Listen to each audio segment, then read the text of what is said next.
Hi guys, welcome to Down Under Ball. If you're not aware of us yet, we're a Socceroos and Australian football fan channel. So if you like the Socceroos, Australian football, the A-Leagues, then please like and subscribe now. Got something different for you today. We are going to have a quick look at this weekend's FFA Cup final, or Australia Cup as it's now known, between Sydney FC and Brisbane Roar. We're going to analyse that, see if it really matters, means anything, or if this is just still a pre-season trophy, really on a par with the Audi Cup or something like that. Look, the Australia Cup, really, let's be honest, it's, in my opinion, the Charity Shield disguised as the FA Cup, to put it into international terms. This is a tournament that really only exists because otherwise Australian teams wouldn't have had entry into the Asian Champions League, so they require a season length of a minimum amount of time. I believe it's something like 9 months of the year has to be in season, and with the A-Leagues in the past, and I believe still less than that, it meant the Football Australia had to come up with another solution to try and ensure that they met the criteria to get into the Asian Champions League and the AFC Cup, which is why we saw the rebirth of the FFA Cup back in 2014. Now it's changed names since then and really grown in magnitude, in the sense of teams are starting to take it a little bit more seriously, but we saw from the earlier rounds in the competition, all the teams really using it as pre-season hit-outs, especially if they're coming up against NPL opposition. But obviously Sydney and Brisbane have got to the final, and once you get to the final, well, once you're in a final, you may as well win it, regardless of whether the trophy really is that grand or not. And with this particular competition, something is at stake now that's been at stake in the last couple of years, and that is now it gets you entry into the Asian competitions. Initially, it was the Asian Champions League, and this season we've seen Macarthur, who won it last year. They've been put into the tier below that, the AFC Cup.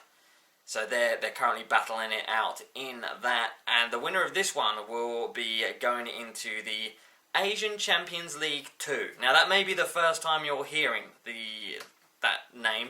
The Asian Champions League 2 is coming about as a revamp of the Asian Federation's continental football tournament. So we're going to have what is going to be the Asian Champions Elite, I believe it's called, which is the top level, where there's only about 20 teams that are going to be facing it off in that. So you're probably looking at what's left of the Chinese juggernaut billionaire teams, and then obviously the teams in the Saudi League with Ronaldo. Unfortunately, we're probably not going to see Ronaldo wandering out in Geelong at Western United or something like that anytime soon.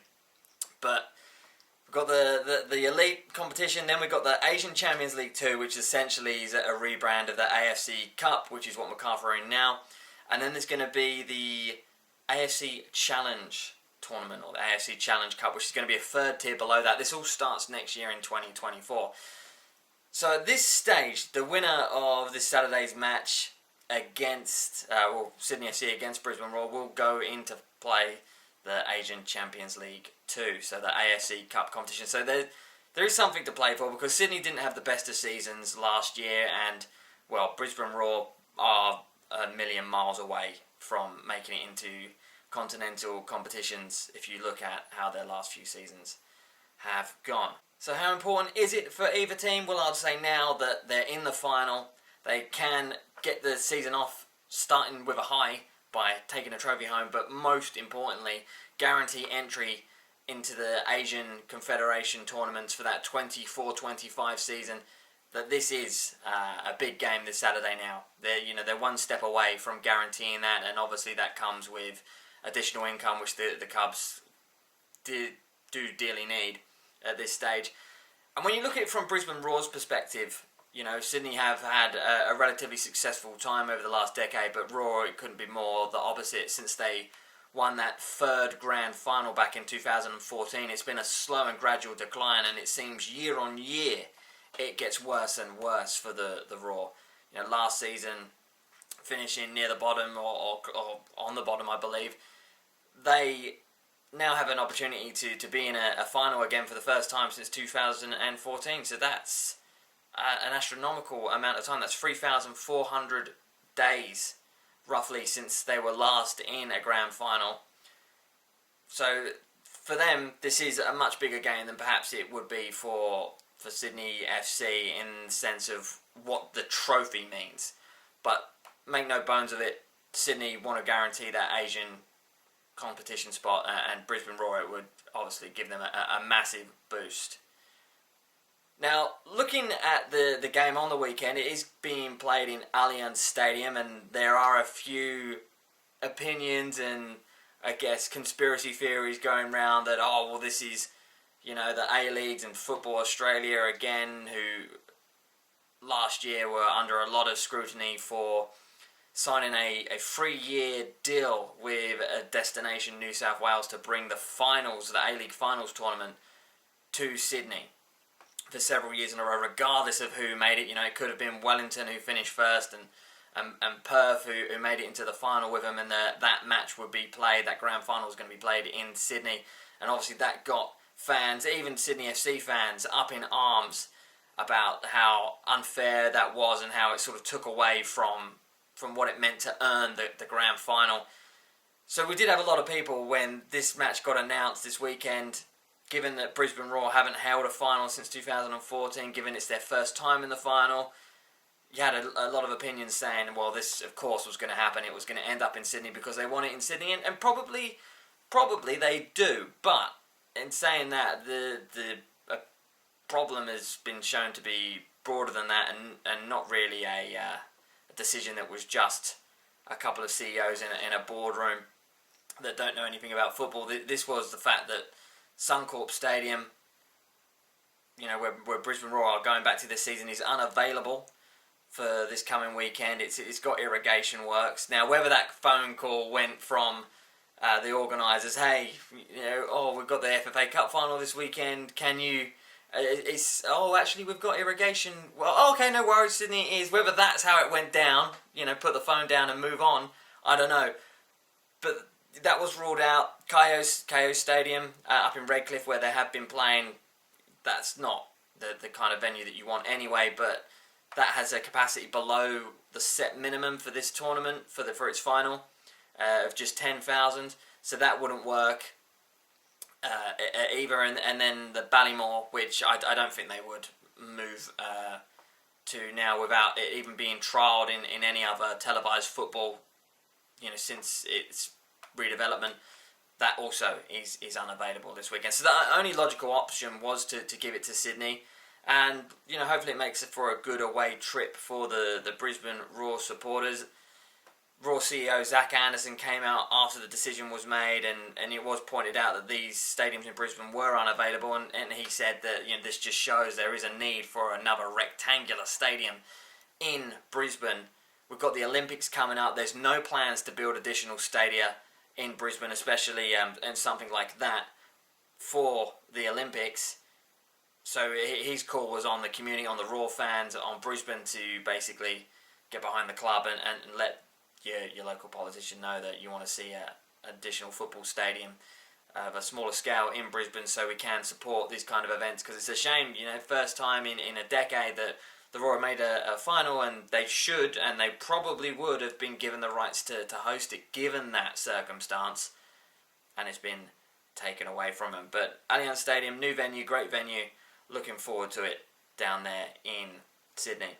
In terms of the run to get there, it's arguable to say that Sydney FC probably had the tougher run of the two teams, taking on some of the A-League's top sides, Central Coast Mariners, the current champions, knocking them out on penalties, and then just the semi-final the other week, Melbourne City away, which is no easy feat to go down there. I mean, Melbourne City probably the most consistent side in the A-League over recent years.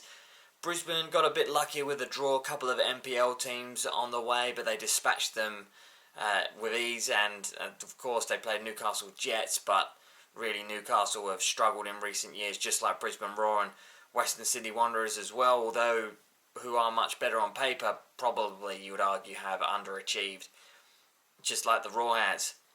Now let's look at the anticipated lineups for this Saturday. I think both sides are going to go with something relatively unchanged than what they've fielded so far in the Australia Cup. First, Sydney FC. Now, I do think they're going to make two alterations here. At right back, Ryan Grant, he was back on the bench for their semi-final against Melbourne City and did come on. So I think he takes the right back spot back, and Wood, I believe, will be dropped to the bench. And Fabio Gomez, the new Sydney FC forward signing, arguably their marquee signing with some of the clubs that he has played for. I think he'll get his debut. Quite interesting, his history. If you have a look, since 2022, he's played for 5 clubs in that time and only scored 3, I think actually 4 goals. So really, I hope for Sydney's sake and the fans' sake that they've unearthed something here that perhaps those other 4 clubs didn't see, but a bit concerning when you see those sorts of, statistics. As for Brisbane Roar, now, I believe they're going with an unchanged side. They've fielded the same 11 in their last couple of Australia Cup fixtures, and I think that served them well. You know, if it's not broke, why change it? Looking at the team, I would say the ones to watch in there, Waddingham. Now, he's just a 18-year-old. He's come in from Brisbane Roar's youth system, but he's been banging in the goals in the Australia Cup. We're looking at 3 goals so far in the competition, as well as several goals through pre-season this year. Now, this could be quite a talent that Brisbane have unearthed or carved themselves, and this will be Tommy's biggest game so far in his career. So let's see how he goes. Maybe we could be watching the next Socceroos starting striker come Saturday. Who knows where that will lead. In terms of the match prediction, just think there's too many advantages going for Sydney FC here. On paper, they're stronger. It's in their home stadium. They're experienced, and most of the players are experienced in these matches, these high-level cup finals and the likes. So I'm going to have to say that although Brisbane, I expect to show a lot of heart and more defensive fortitude than they've shown perhaps in recent years, I still think going forward they haven't done enough to address their attacking problems. That lion on their badge has been rather toothless in recent seasons, so I got a feeling it's just going to end 1-0 Sydney in a rather tight game. But guys, we will be going down there, we'll be vlogging the match from the away end. Sorry Sydney fans if you are watching this. So we'll see you down there perhaps, or hopefully you'll be able to check out the match vlog after that. In the meantime, please check out some of our Qatar 2022 Socceroos match vlogs, or the Matildas 2023 Women's World Cup match vlogs. I'm not sure where the video will show up, so I'm just pointing everywhere at the moment. And of course, like and subscribe. We'll be heading back to Qatar this summer to watch the Socceroos try and win that Asian Cup competition. Thanks very much, guys.